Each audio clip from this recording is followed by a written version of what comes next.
series, a season of webinars for you guys.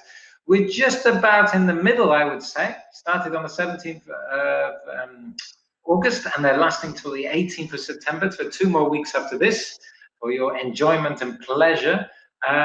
Restart your teaching experience. So it's to basically make the bump of landing in the new semester a little bit less harsh, you know, and also after such a long time online, I think it's a nice way to give you some practical ideas to use offline.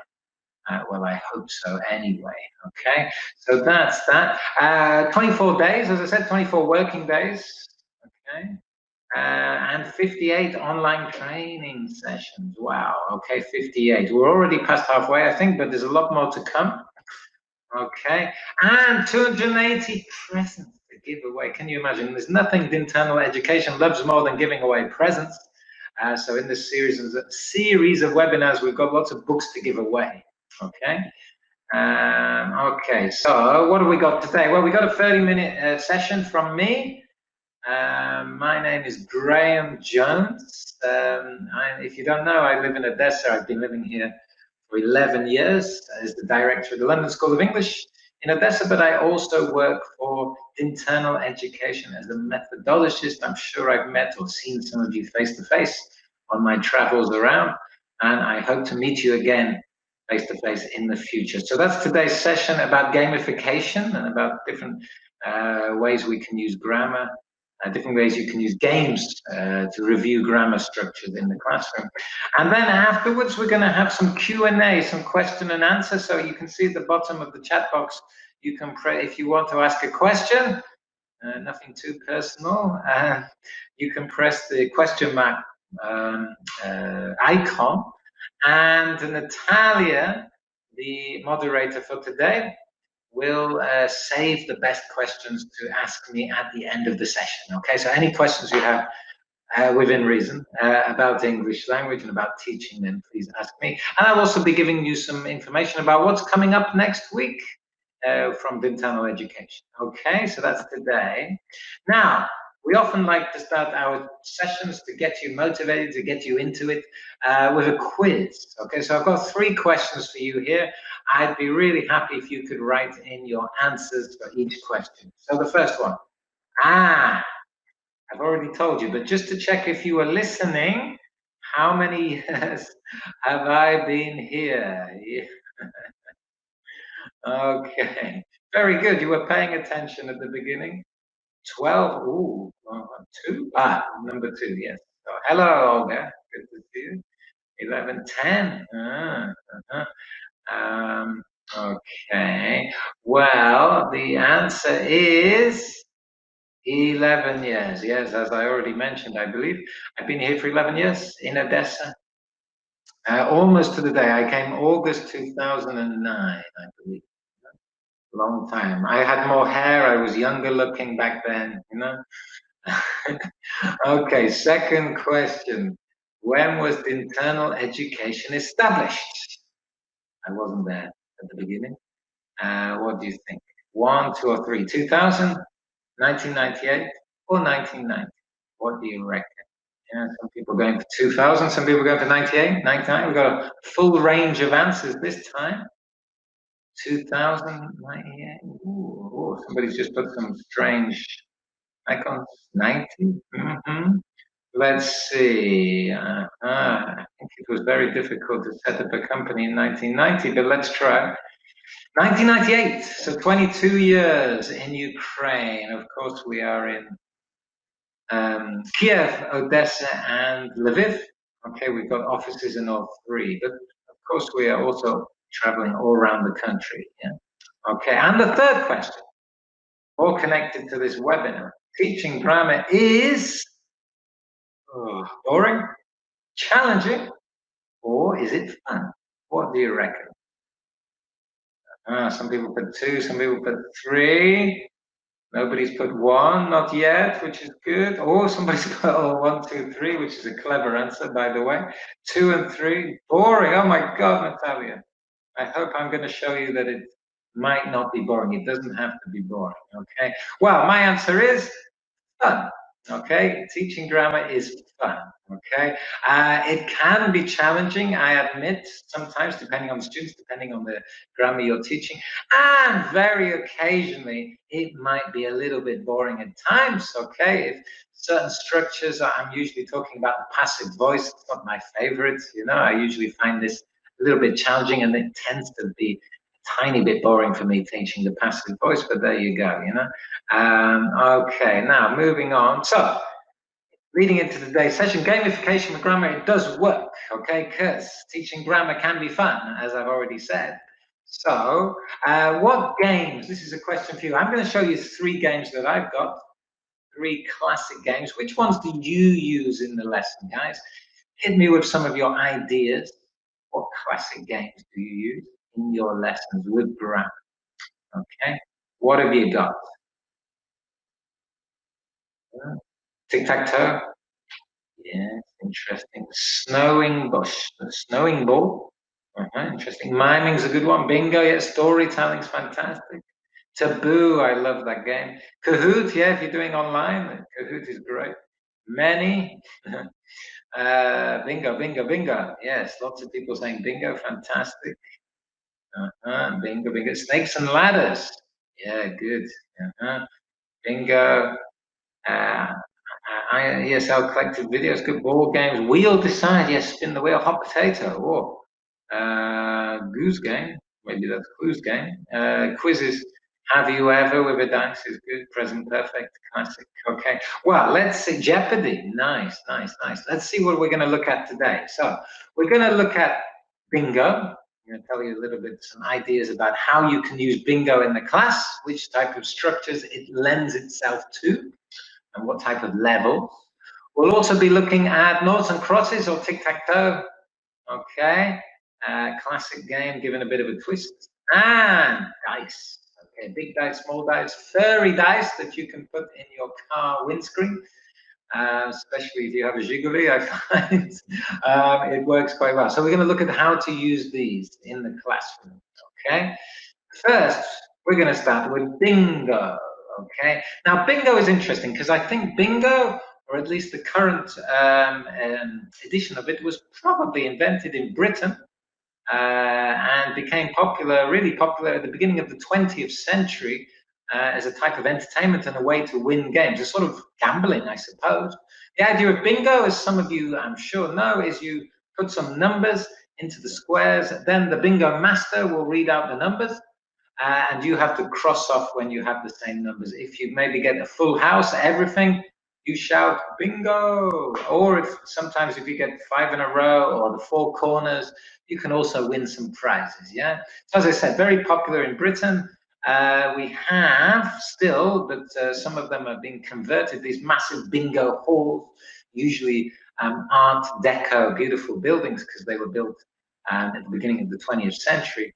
And it was very popular, bingo, especially with older people, certainly the working classes, who went along to drink cheap beer, cheap alcohol, and smoke a lot, because you could smoke in those days, and try to win some money. In the few years ago when it was prohibited to smoke, bingo became a bit less popular because people want to smoke when they're playing bingo for some reason. Yeah. Anyway, okay, moving on. So the first bingo game we're going to look at is classic one: past simple irregular verbs bingo. Okay. So what happens is, first of all, you have to give each student, or perhaps pairs of students, okay, because then they can work together, which is always good in an EFL classroom. So they look a little bit like this. So you have about 12 irregular past tenses. You can see some tricky ones there, like found, bought, yeah, some ones that remember, this is probably for elementary students. In fact, I believe this came from Cutting Edge Elementary Resource Pack. Yeah, so some stole, again, could be a tricky one for students of this level. So you give these out to the group. I believe there's usually 12. And the teacher has all the infinitives in front of him or in front of her. Yeah, 16 of them, as you can see. And what happens is the teacher reads out the infinitives, and the students have to cross off when they have the equivalent past tense irregular verb. So, for example, if I read out get, then the student should cross got. Okay. If I read out win, the student should cross won. Okay, like that, as you can see there. Okay, so they got 2 out of 12, but they've got to get 10 more. Yeah. All right. And then when someone, or maybe a couple of people, have got 12 altogether, they've crossed off all of their verbs, then they shout bingo, and they have to shout it loud because maybe 3 or 4 people might get bingo at the same time. Yeah, so it's the first actual person to physically shout bingo wins whatever they win. Okay, usually it's they win some sort of pride rather than a prize. But yeah, so that's past tense irregular verb. I usually then make the student who shouts bingo then read back the past tense with the infinitive. So they would say bought, buy, went, go, like that. So just to check that they have completely understood and that they haven't guessed. Okay. All right. So that's more for elementary. Now we move on to slightly higher levels, question tags. Yeah. So probably question tags would be, probably intermediate level. That's generally when question tags are introduced in books. Okay. So first of all, you can draw a grid on the board for, like this. Okay. As a teacher. Or you can prepare a big one on an A3 piece of paper earlier if you want. Okay. And then you write in the question tags yourself. So like this. So you have a full range of question tags. So you got does she, shall we is an interesting one. Didn't she? So we have past tense. Yeah. Wasn't she? Aren't they? Isn't it? Or in it? Like most British people say these days. So the full range of question tags there. Okay. And then what the teacher would do, the teacher will have prepared some sentences to read to the class. So for example, the teacher would read, Maria visited her granny. Now the students should then look on their bingo cards to see if they have the correct tag question to finish this sentence. So what would this tag question what do you think it would be? Maria visited her granny. What's the correct tag here? What do you reckon? Isn't it? Oh, didn't she? Didn't she? Didn't she? Didn't she? Yep, I think you've got the right idea there, didn't she? It would probably be the correct one. Now, Tom and Mark are riding their scooters. So what do you think here? Aren't they? I think you've got the right idea here, guys. Now, the last one, though, is a little bit tricky. Let's go for a walk.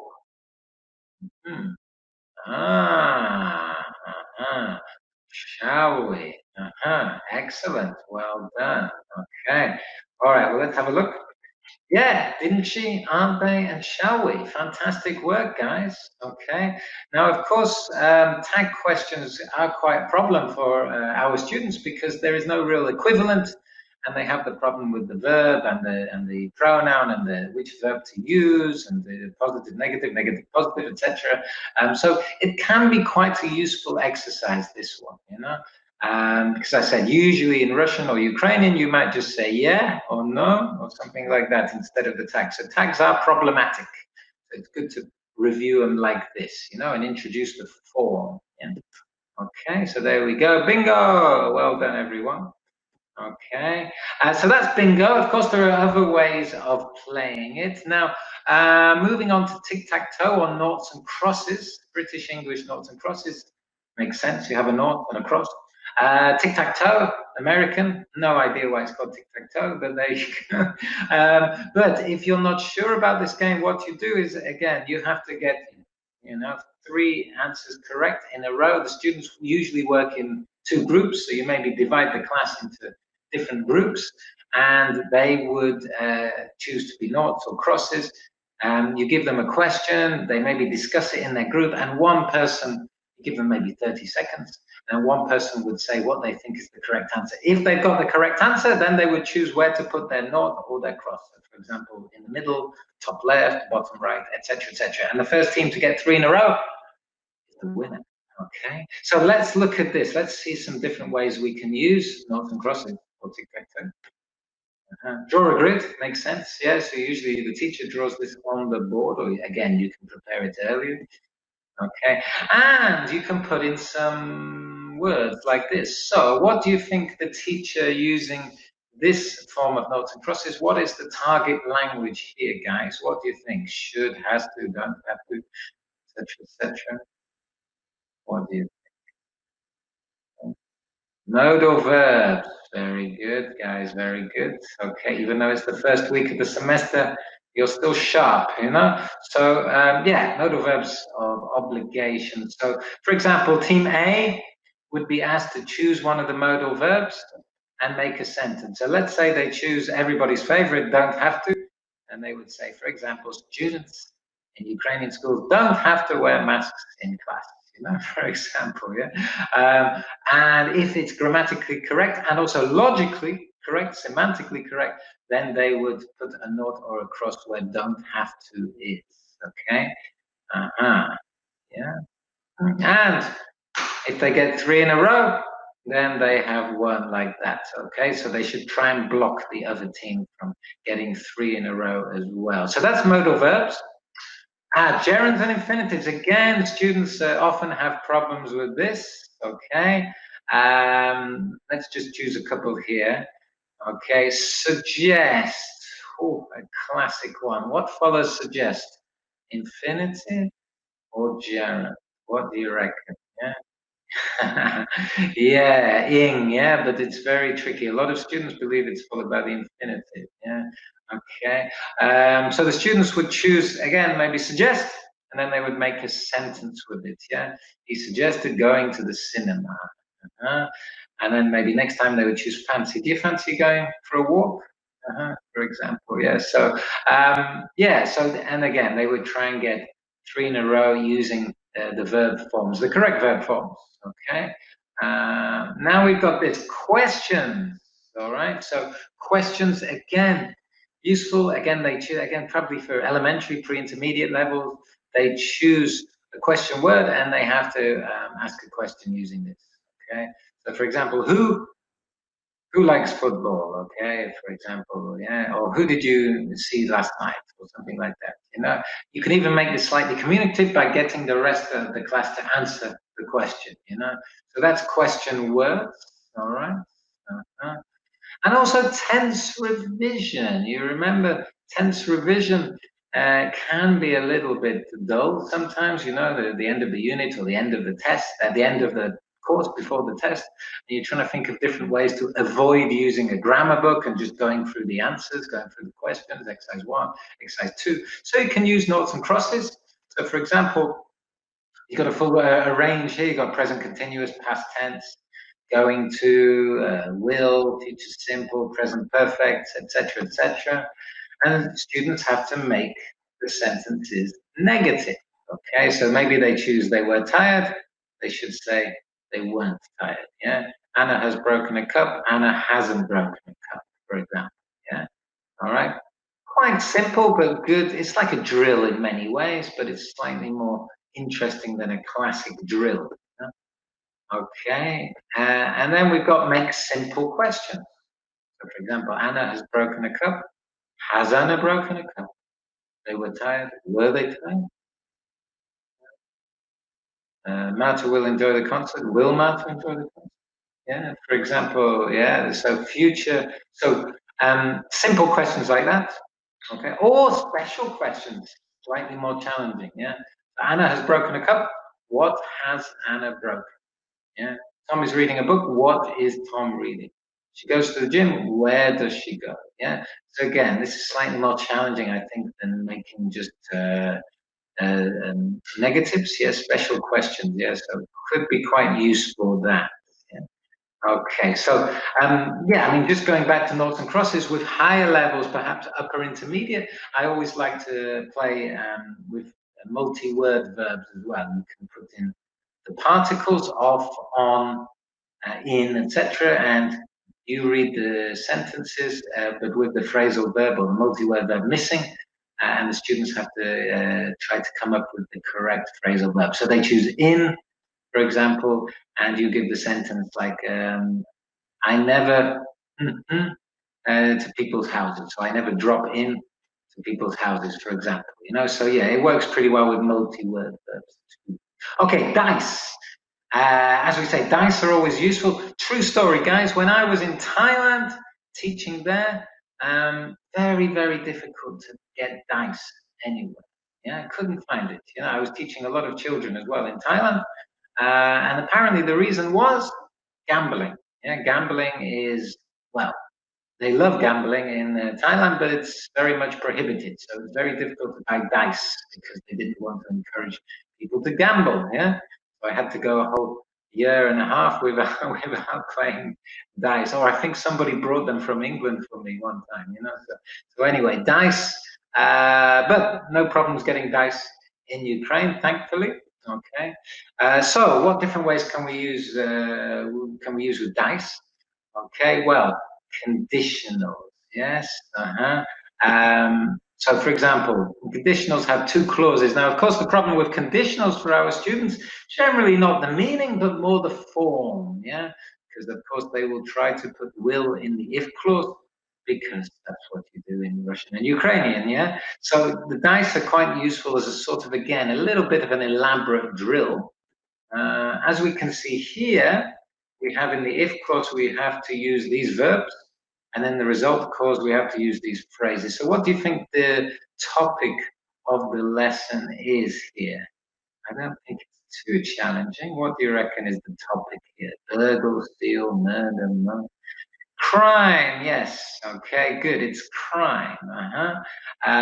So yeah, so the students would throw the two dice. You need two different colors, obviously here, red for if, blue for result. And if they get, for example, 2 3s, yeah, then you would have the student make a sentence. If you murder someone, you will stand in the corner. Now, of course, that's grammatically fine, but logically, it doesn't make much sense because, yeah, you probably won't just stand in the corner. If you murder someone, you will probably go to prison for 10 years. Okay, so the idea is the students have to get grammatical and logical sentences by throwing the dice. Okay.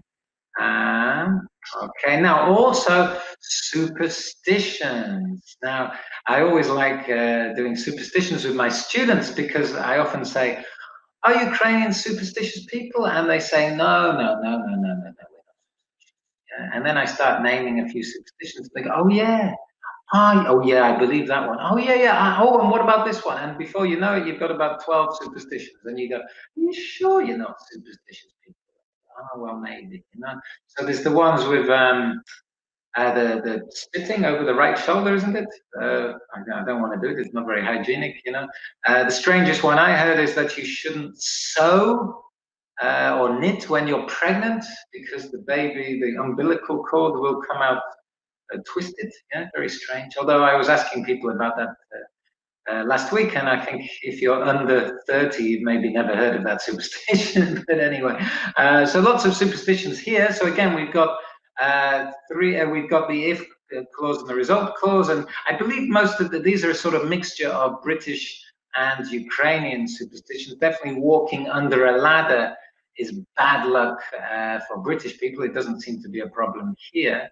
But this spilling salt is more common with I think with Ukrainians, and itchy palm, I think this is more common here. Breaking a mirror, certainly every British person knows about that, So let's say you threw a 5 and a 6, and you would have to make a sentence, for example, that. If you knock on wood, you will lose money. Now, grammatically correct, but I believe not actually true. Yeah, I think knock on wood is to prevent something happening in the future, to bring good luck in the future, as it were.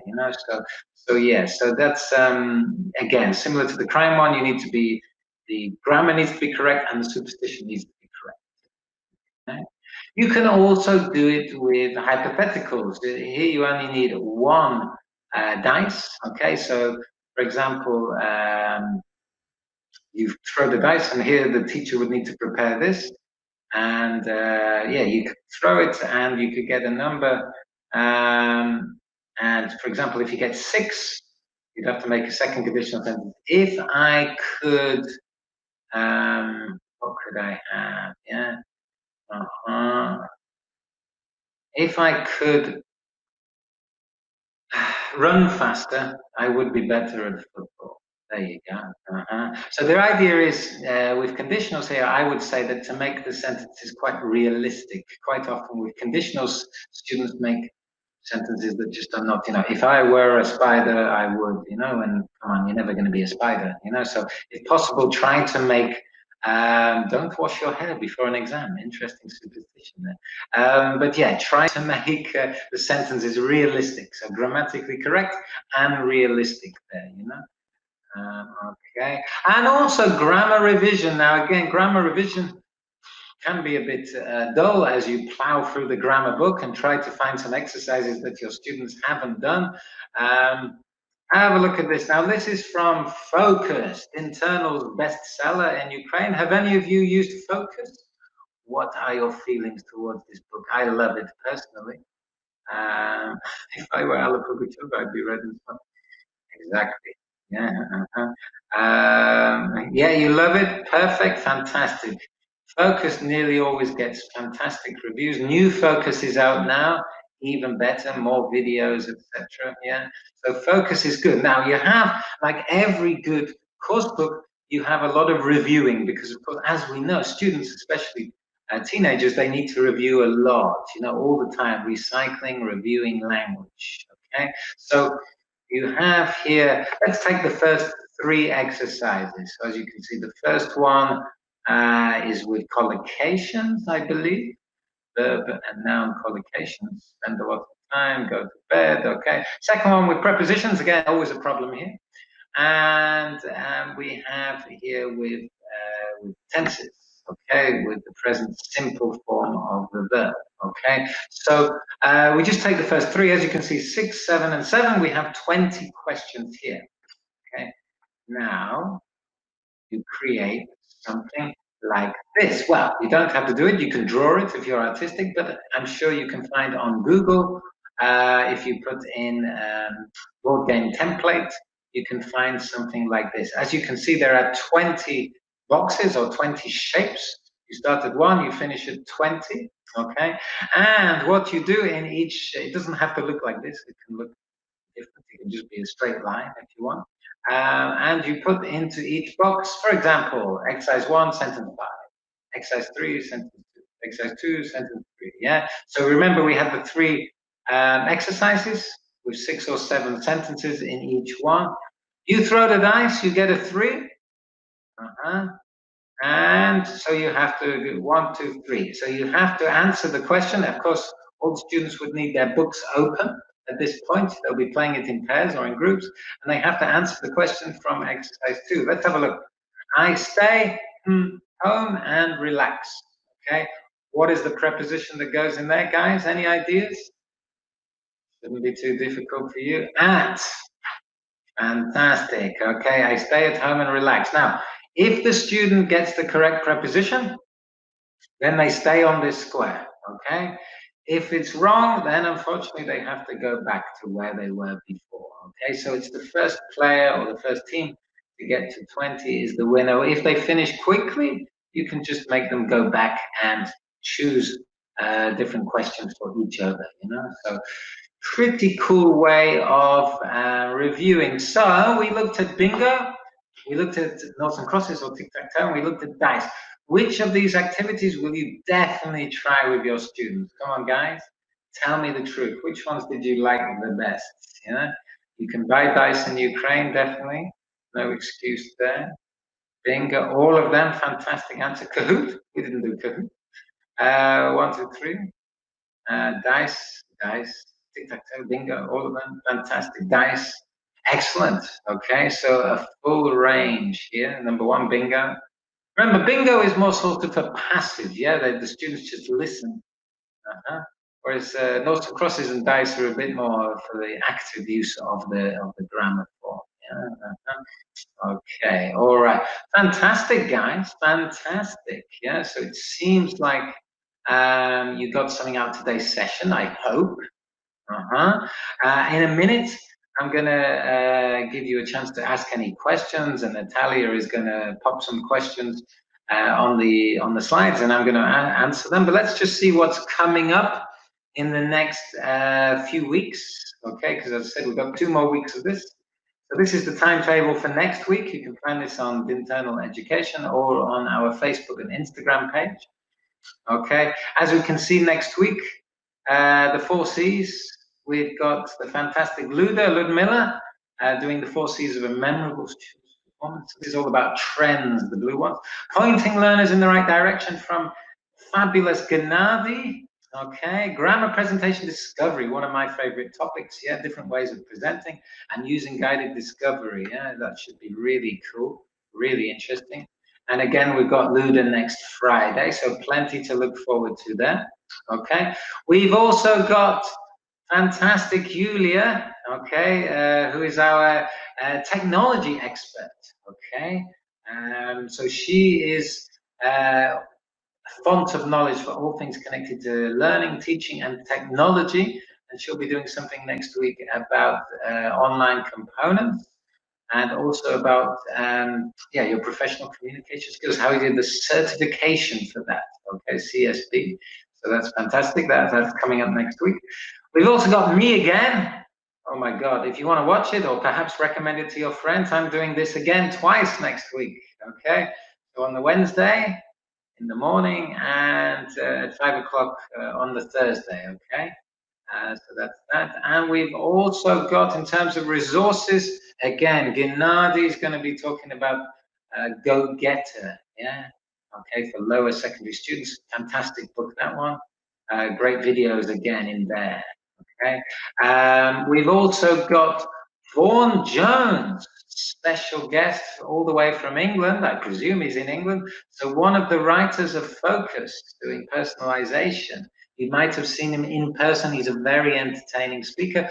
One of the other writers of Focus and other books is Sue Kay, and she's going to be looking at videos in the classroom. So what a great chance to see 2 real superstars there, I would say. Okay, and again, Sue Kay, and again, Vaughan Jones. So they'll be doing them twice. Register soon for those guys. As we say in English, they'll be selling like hotcakes, you know, but Vaughan, Sue, they'll be fantastic, you know, very entertaining speakers, you know. So that's the next week to look forward to, and you can see they're doing them at different times. So hopefully you won't miss out. Okay. If you want to use the QR code, you can scan it now to go straight to our website and see the timetable. Okay. So that's that. Remember, we've got 2 more weeks. Okay, Facebook page, we are putting more effort into our, we were putting a lot of effort into before, but now we're really working on improving our social media. So you've got the Facebook page there, the Internal Education. And we've also got the Instagram page, as you can see, Yulia and Natalia, and you can just see the top of Chris's head there. His best part, I would say. So yeah, you can see more on the Instagram page for you guys who use Instagram. Okay, I'm not on there yet. Maybe one day I'll be on Instagram. So that's that. Okay, and of course your certificate will be coming your way in the next week. Be sent to you via email. So you'll be looking forward to that. It should be there in a few days, but it might take up to a week. Sorry about that. Okay. And if you have any questions about books, resources, webinars, anything, what the weather's going to be like, no, don't ask about that. But we've got the email info@internal.com.ua and 2 telephone numbers there. Okay. I'd like to thank you very much for today. You were all fantastic. Thank you for taking part. Are there any questions, Natalia, or any comments that you want to make or ask me about? I would be thrilled. We still have plenty of time. What do you use for? Well, Kahoot is quite good for online classes. I'm not a huge expert in Kahoot, but it can be used. You can also use dice. You can create a virtual dice. Okay. You can find them online there. Okay. Kahoot, you have to be a bit careful depending on what the students are using. If it's a telephone or a tablet, it can be a bit problematic. Yeah, but Kahoot is a good one. Definitely. You could play bingo. I suppose you could send the bingo cards out with links or to a Telegram group. Yeah, You could play noughts and crosses with smaller groups, definitely. So I think you could use these ideas, you know, dice, as I said, online dice. They could all be adapted definitely for the online classroom. Okay. Students, tic-tac-toe, noughts and crosses. So yeah, they have to choose. They get the choice. So for example, when we had modal verbs, they chose don't have to. The middle square is usually quite an interesting one to choose. They choose that, and then they have to make a sentence with that square. Okay, with that, what is in the square. And if they get the sentence correct, they will cross it or note it, depending on which team is nought and which team is crosses. And the idea is they get 3 in a row. Okay, and when they've done that, they've won the game. Yeah. Okay, yeah, so they do choose any word in the grid. It's their choice. Okay, Olga. Thank you, Anna. Okay, you started to watch it again. Fantastic. Yeah. I hope it was as good this time.